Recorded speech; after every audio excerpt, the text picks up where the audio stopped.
if you guys know what we did in the, let's say, the mid-1990s, when we were using animation software to actually create complex forms, we always had this problem of stopping, right?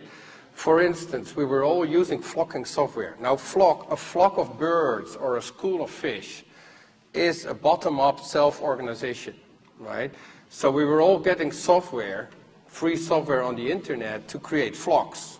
And what did we do? We stopped it with a button on the computer, and we said, okay, this is a beautiful form, and it somehow now looks like a post office, or it looks like a museum, right? Which is, of course, extremely silly. Right? So what actually Fry Otto taught me is that the techniques of complexity and the techniques of self-organization have to be inherently architectural. It has to be an architectural system to produce actually an architectural outcome. Right? You cannot just photograph flocks of birds and then try to make a museum out of it. There was also a big difference, let's say, when you would have these complex forms, right? You would have a complex form, you would go to an engineer, and you would say to the engineer, look, can you sort of make an architectural structure out of this? And he would put some columns under it, right? A very American problem. It's a typical Eisenman problem. You would have to put some columns under it to actually make it structural. Because this is material, it is implicitly, it is inherently structural. This is actually constructivism, though it's not Russian constructivism, right? But it is constructing. While it becomes form, while it is morphogenetic, it actually takes on structural properties. Right? This is structure. It works with forces. The next project is called D-Tower. Again, it's an art project, and it is a website, a questionnaire, and a small tower. So this is for a city in the east of Holland, which has 50,000 inhabitants. Every year, out of the 50,000, 50 are selected to become the representatives.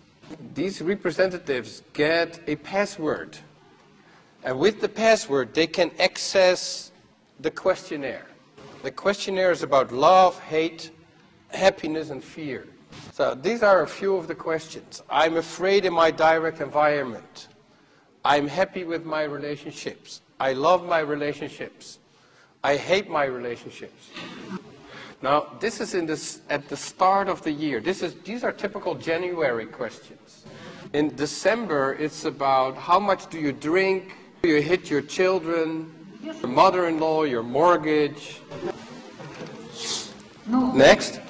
And all these answers, all these responses to the questionnaire are graphed in landscapes, mood landscapes. And this is accessible to everybody. You can actually now go visit the website, this is not the correct, www.d/toren, this is Dutch, right? It's a Dutch site, .nl. And you can see all the behavior of all the people, well, the 50 people in that city. Now, this is fear in general. This is the fear landscape. That works on the zip codes. So underneath here, there's the zip codes of the city. So every peak is a neighborhood.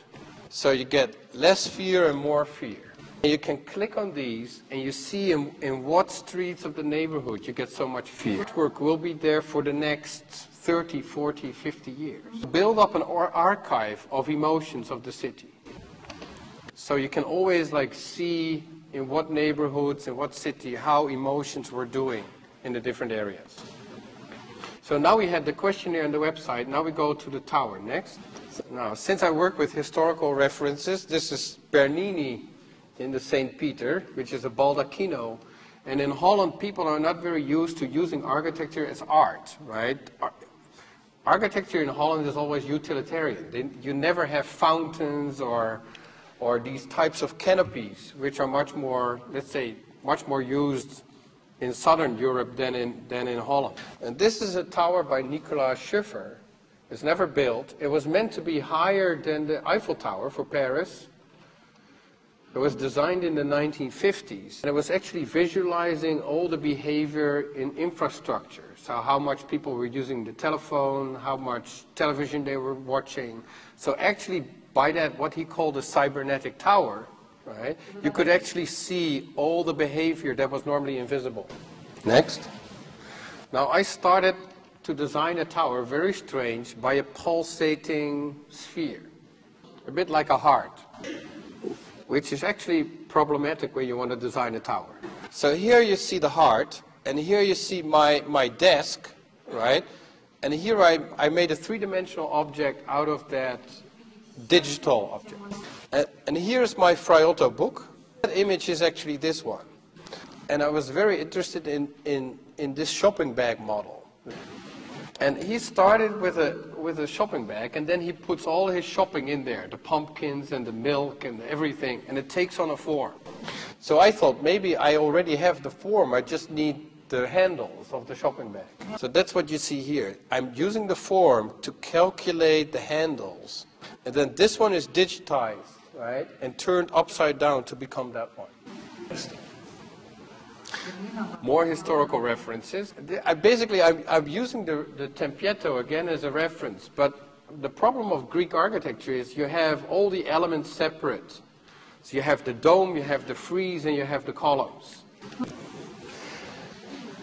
The Gothic is much more abstract, because the Gothic uses an element that doesn't have a name yet.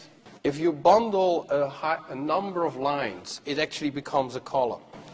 If you unweave them, right, it becomes a vault. So what the Greek tries to solve by separating elements, making discrete elements, the Gothic is actually using by continuity. It's actually through continuity it creates architectural elements. Though there's no clear separation between vault and column. No line here that says, look, the column stops and the vault begins. It's pure variation. Next. So actually, here you see some of the, let's say, the engineering sides, the machining sides of the D-tower. This is the calculation. Now clearly, if you don't work with elements, you have a problem with your engineer, because an engineer works with beam and column, right? In this case, it doesn't say, okay, that's vault and that's column. It's all one surface. So the engineer is not using typical architectural software to calculate the structure, but he's using aeroplane software. He's using software that looks at how the surface takes up loads. So in this case, actually we give the material, we give the tower the material of epoxy. So now he's calculating with wind forces and gravity, he's calculating different thicknesses of the material. And of course in the column, it is thicker than at the top. Here it's 18 millimeters and there it's 4 millimeters. Let's go to the next one. Now here you see how we actually make the panels out of epoxy. Here you see a Cnc machine. A Cnc means computer numerical control. And the phrase, the milling machine, is actually following all the information in the computer. So this is a block of styrofoam, right? Very cheap styrofoam. And actually the computer is milling out the form of each panel. So you put the blocks together, you cover them with plastic, right? And then you can get the panels. Next. And then you glue them together.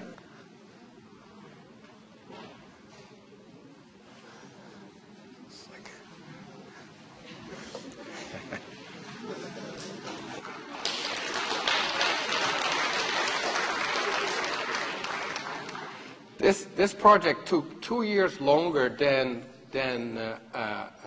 calculated, because the inhabitants hated.